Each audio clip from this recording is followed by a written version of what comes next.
Now before we get started on this one that's going to use the plugin to do those changes in our database prefix name, I want to go ahead and put our site back to the way it was before we did the manual change of the database prefix names.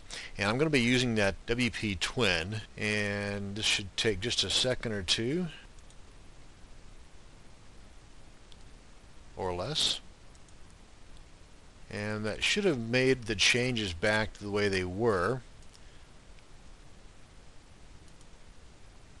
There we go. Okay, so now we're back to square one, so to speak. Let me go ahead and close that out. Now, if that wasn't a testimonial for WP Twin, I don't know what was. Okay, so let's go ahead and close this guy out, and I don't think we're even going to need this one here either. So I need to install the plugin. So we're going to go over here to the plugins subpanel, go to add new, and the name of the plugin is WP Security Scan. And we'll just go ahead and install it now. I just noticed also that I need to update this as well. But, you know, no big deal. We're good. Now let's act, because the original one in the manual process, I had all the plugins updated, all the themes updated, and the core WordPress updated as well. So I guess before we get started on this one, I might as well go ahead and make it a true replica of the original. So let's go ahead and activate the plugin. And we should see another subpanel pop up down here, something about security or something. Yeah, here we are. WSD Security. Now I'm going to go ahead and click on that to open up our settings panel for WP Security Scan.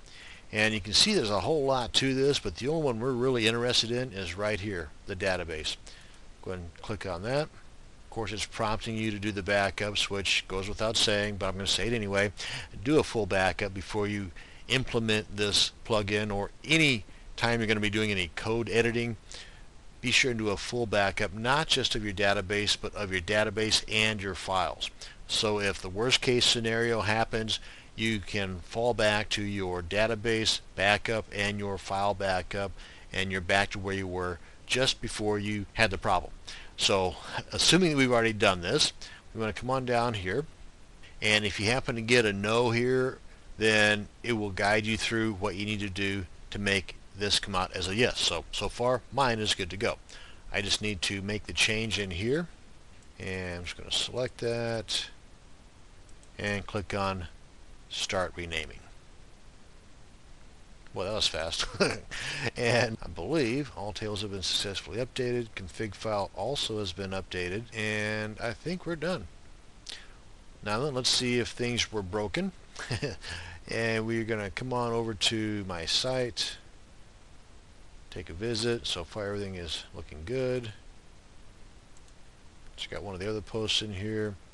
Yep, everything looks great. Refresh. Okay, let's go ahead and take a look at our PHP My Admin, just to see if those tables were changed in there. And it was the WP1. Yep, they've all been changed.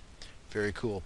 That was much faster than the manual way, but it's better, I think, to leastways know how to do it the manual way. If there's an option of manual or automatic through a plugin, it's good to know the manual way just in case, you know, as a fallback. But by all means, the plugin worked dynamite. Now, mine was not a well-seasoned site with a whole lot of plugins installed and activated, so that could be one reason why mine went flawlessly. So it doesn't hurt to have a full backup of your files and database, just in case your process doesn't go as smoothly as this one did.